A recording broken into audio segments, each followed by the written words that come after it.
तो शुरू करते हैं हम चौथा सवाल। यहाँ लिखते हैं हल, ठीक है।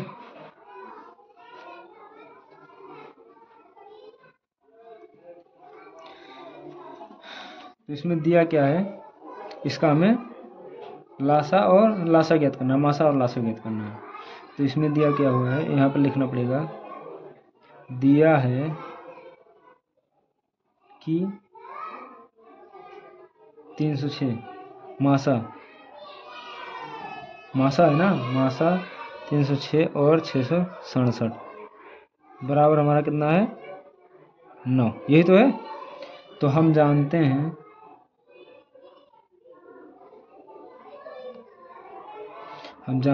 कि फार्मूला इस पर रखना पड़ेगा, वही जो लासा इंटू मासा है। तो इसका LCM इंटू SCF, यही फार्मूला है ना, बराबर क्या होता है, दोनों संख्याओं का लासा और मासा का गुणनफल, ये होता है ना गुणनफल। ये फार्मूला है आपका, ये आपका फार्मूला है। इसी फार्मूला पर ये सवाल लगेगा। तो हमारा जो लासा है वो 306 और मासा कितना, ये तो यहाँ पर हम लिखेंगे लासा दिया नहीं, लासा इंटू कितना है, लासा इंटू 9 बराबर कितना है 306 इंटू 667, यही है 657, सॉरी 657 है, 657 है, यहाँ सवाल में 657 है, सॉरी, ठीक है 657 हो गया। अब इसे हम लासा बराबर मतलब LCM बराबर, ये बराबर के इधर गुणा में है, गुणा में ना, तो उधर जाएगा तो किस में होगा, भाग में। तो 306 इंटू 657 भाग, अब इसे यहीं पर कट कर लेते हैं, तो ये तो कटेगा नहीं, तो इसे यहाँ से करते हैं 9 सत्ते 63, 9 सत्ते 63, यहाँ 2 बचा, ये हो गया 27, 9 त्रिक 27, हमारा कितना आया 73। तो इसे काट दिए, 73 आया। तो हम यहाँ पर लिखेंगे LCM 306 और यहाँ आया इंटू 73, ये यहाँ पर नहीं रहेगा, सॉरी, ये यहाँ से कटा है ना 73, ठीक है 73 आया। अब इसका हम मल्टीप्लाई कर देते हैं, तो इसका मल्टीप्लाई करने के बाद हमारा आएगा, इसका मल्टीप्लाई करेंगे तो 73 इतना, तो ये हमारा हो जाएगा 22 33 8, इसे मैंने पहले कर लिया, ठीक है इतना आया ताकि वीडियो ना बड़ा हो। अतः हमारा लासा जो है,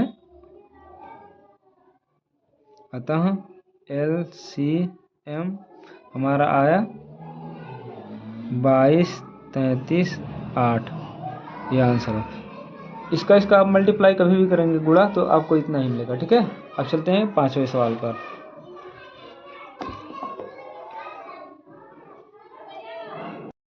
तो दोस्तों 5वां सवाल जो है दिया है, जांच कीजिए कि क्या किसी प्राकृतिक संख्या n के लिए संख्या 6n अंक 0 पर समाप्त हो सकती है। तो दोस्तों यह सवाल थोड़ा टफ है, इसे वैसे आसान है, लेकिन इसे आपको एक बार में समझ में नहीं आएगा।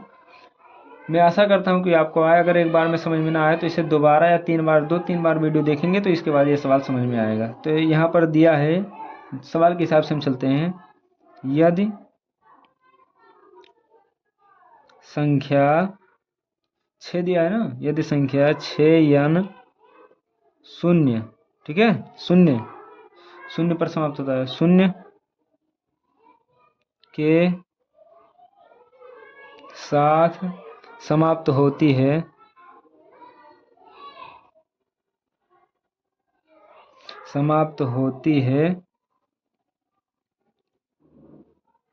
तब यह 5 से विभाज्य होगी, ठीक है, विभाज्य होगी।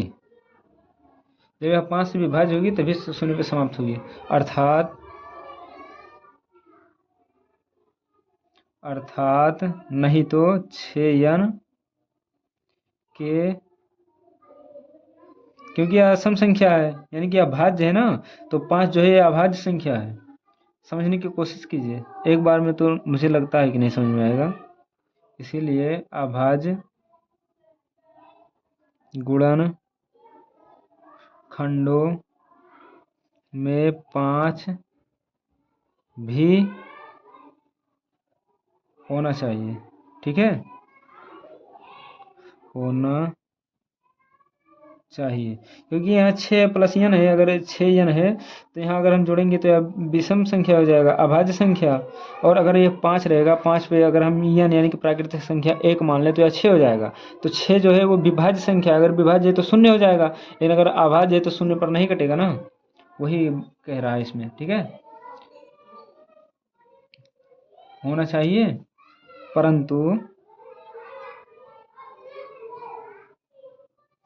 परंतु यह संभव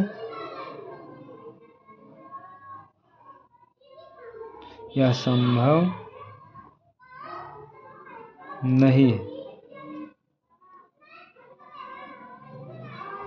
क्योंकि 6n के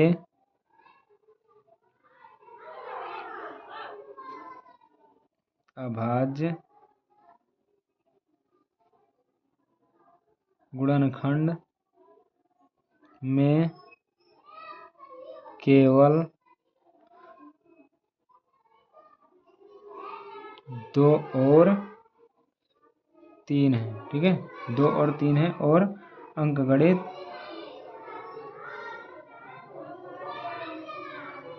अंकगणित लिख देता हूँ पूरा, अंकगणित की मूलभूत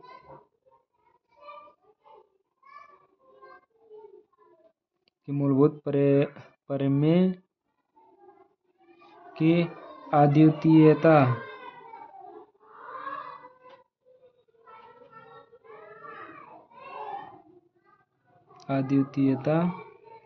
का गुण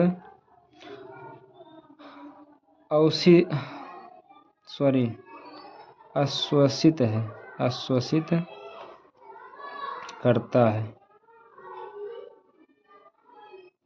कि 6n का कोई भी मान ऐसा नहीं है जिसके लिए